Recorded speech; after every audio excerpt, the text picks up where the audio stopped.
Hi, Dr. Romeo Bruni back again. Today I'm going to teach you the red eye. Very important, very common in the emergency room. One of the big problems with remembering things is how do you remember things? And usually people have ideas like mnemonics, but the problem with the mnemonics, how do you remember the mnemonic? The best mnemonics are the ones that are right there in your face. So the best way to remember the red eye is you first have to learn the anatomy. And then the anatomy in turn is the differential diagnosis. In other words, is the list of possibilities that the red eye could be. So you must start by learning some simple eye anatomy. And so that's where we're going to start. If you can consider the parts of the eye, the whole eye will be enveloped by fibrous tissue showed here in purple called the sclera. See, enveloping the whole eye. On the out parts of the eye, there's a thin layer called the conjunctiva. I'm sure you've all heard of conjunctiva. The conjunctiva covers over top and the front that we can see here. This is a front view of the eye. So the conjunctiva would be covering over the sclera here and then reflects back at the back and then comes out so that it's also covering the inside of your eyelids. So conjunctiva is covering the inside of your eyelids, reflects back, and covers this part of the sclera up until, of course, rather than conjunctiva over your pupil and your iris, you have the cornea.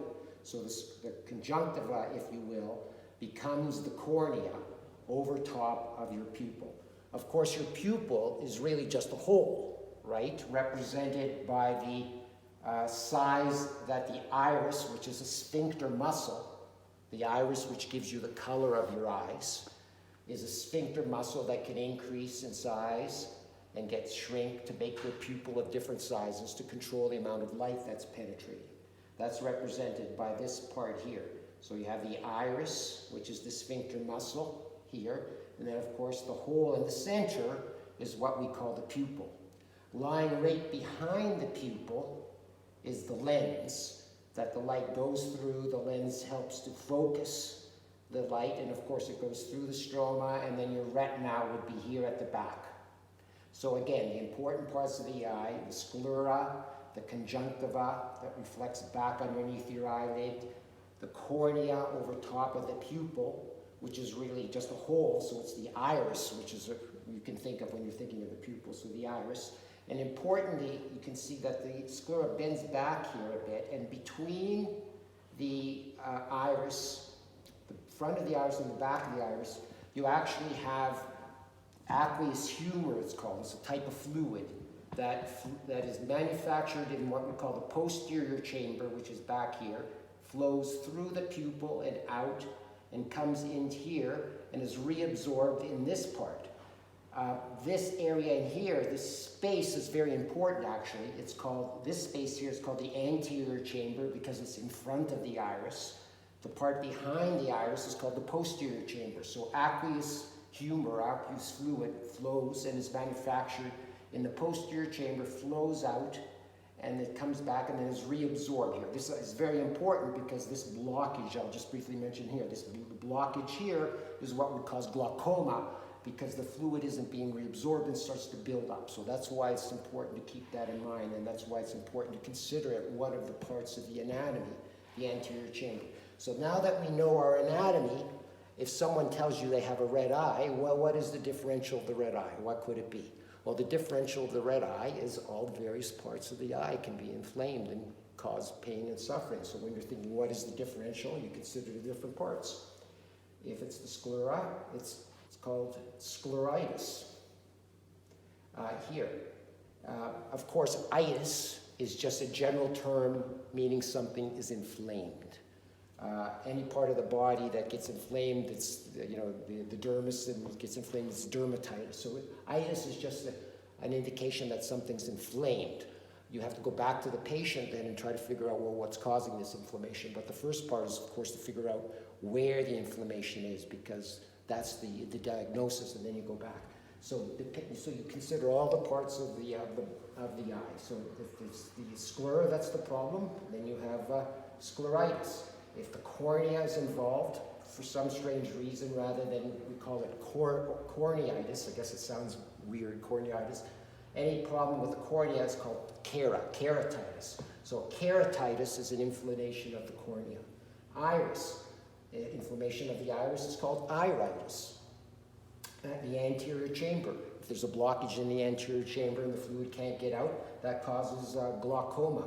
It's not an itis, but you can think of it just from the anatomy.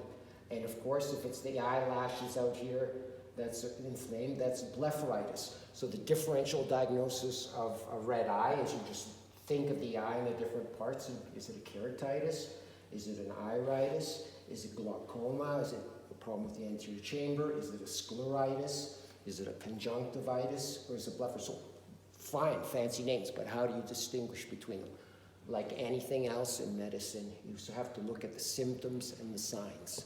The symptoms and the signs tell you what the problem is. So now, for each of these, there's a general symptom and sign checklist that you need to go through for the eye. Let's go look at them. Obviously, redness. The whole thing is red eye. So where is the redness? Photophobia. Photophobia is obviously a sensitivity to light.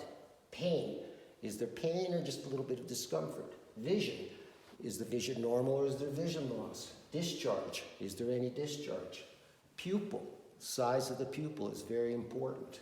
And others. So those are the things, those 5 or 6 things that you need to elicit from the patient.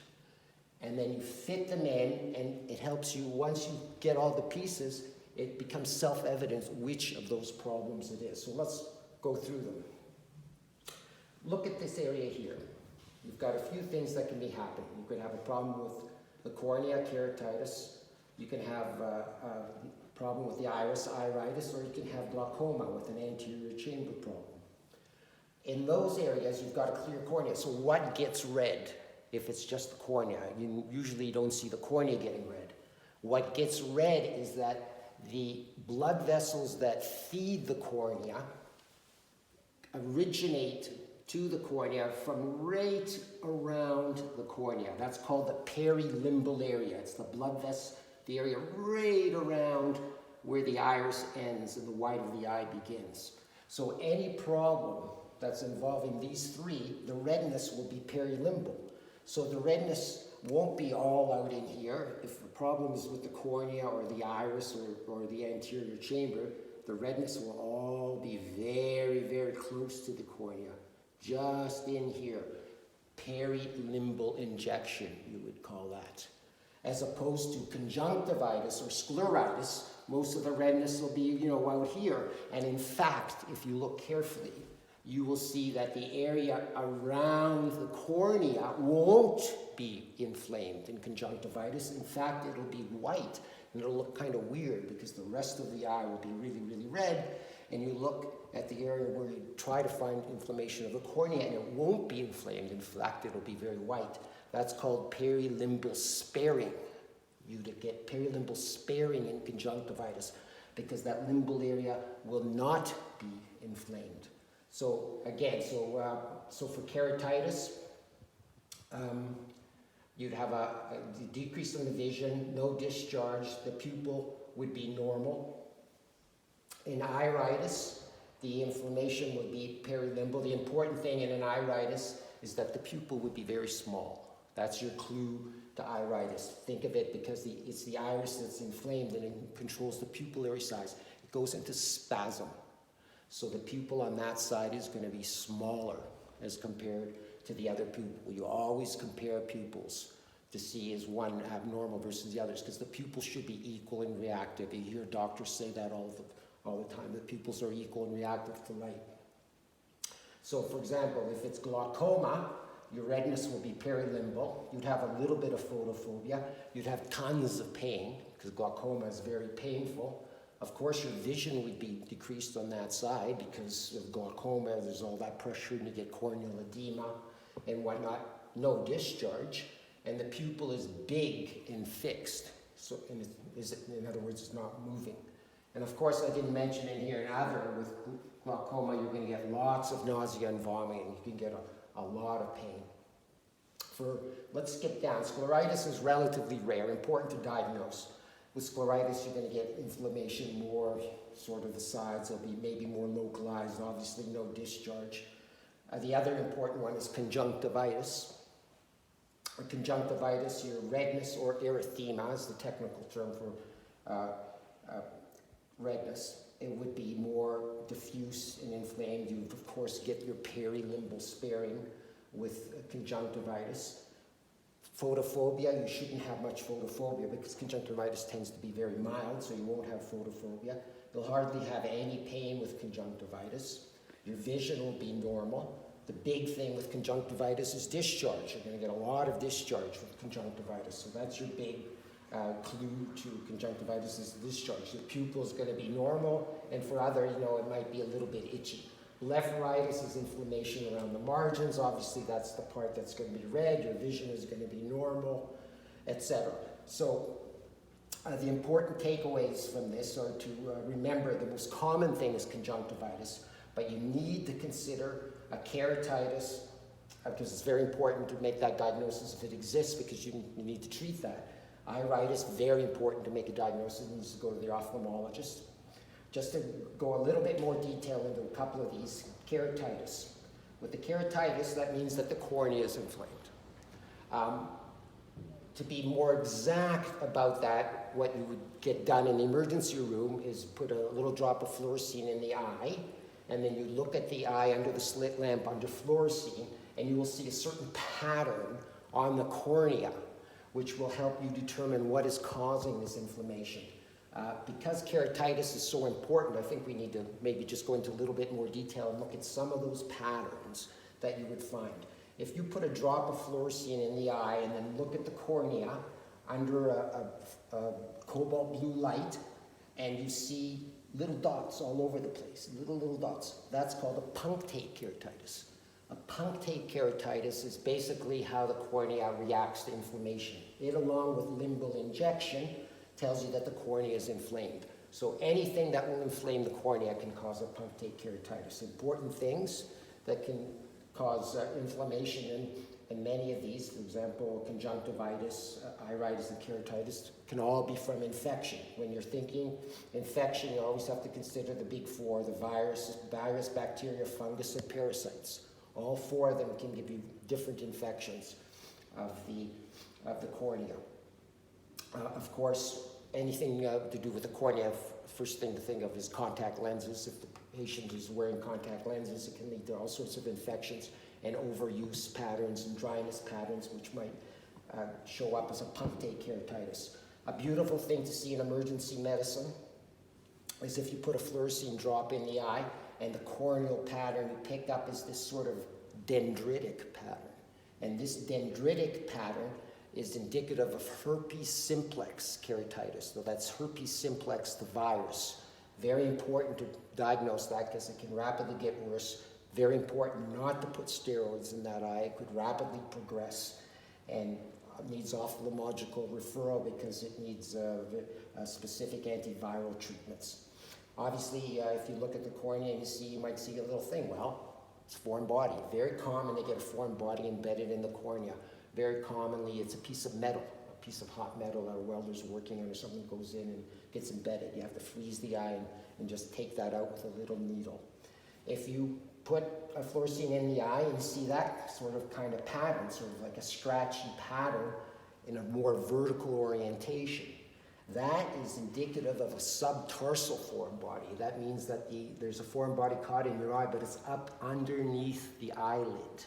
And so that every time you blink, it's coming down and scratching the surface of the cornea and causing pain. The treatment for that is you flip the eyelid. The doctor has to get you to look down, flips your eyelid, and there will be something caught underneath the eyelid, and you just have to use a little swab, take it out, solved. If you look in the cornea and you put in some dye, you might get like a big pattern like that, a big confluent pickup of dye. That could be either an ulcer, corneal ulcer, which is an infection, or a corneal abrasion. If you scratch your eye, you're going to take off a whole chunk of your surface part of the cornea, and it'll give you a big corneal abrasion that's treated with a patch and heals up after a day or two. So, in other words, just one last little tip. Of course, I just love little mnemonics, and I love this little thing. Acids in the eye can be very dangerous. Of course. Interestingly, alkali are way more severe than acids. And the reason for that, and because it's a cute little mnemonic, is the way I like to remember it. Acid burns cause a coagulative necrosis. So you can imagine coagulative. It's coagulating as it's necroting, so it can't go anywhere. But alkali, just think of the AC, acid coagulant, Al, alkali, base or alkali, causes liquefactive necrosis. So it's liquefying as it's penetrating. So it just penetrates deeper and deeper and doesn't coagulate and seal itself off. So that's why alkaline burns are way more severe and need to be irrigated profusely because of the liquefactive necrosis. So then to summarize, your approach to the red eye is to, first of all, consider the differential diagnosis. When you consider things, you're rarely going to miss them. So if you're specifically thinking when the patient comes in, what are the possibilities? Just think of the anatomy of the eye and you won't miss it. The sclera, is it the scleritis? Is it the conjunctiva? Is it the cornea, keratitis? Is it the iris, iritis? Is it the anterior chamber glaucoma? Or is it the eyelashes, blepharitis? In other words, your mnemonic is the anatomy of the eye. How can you forget that? Dr. Romeo Bruni, I hope that helps. Have a good one.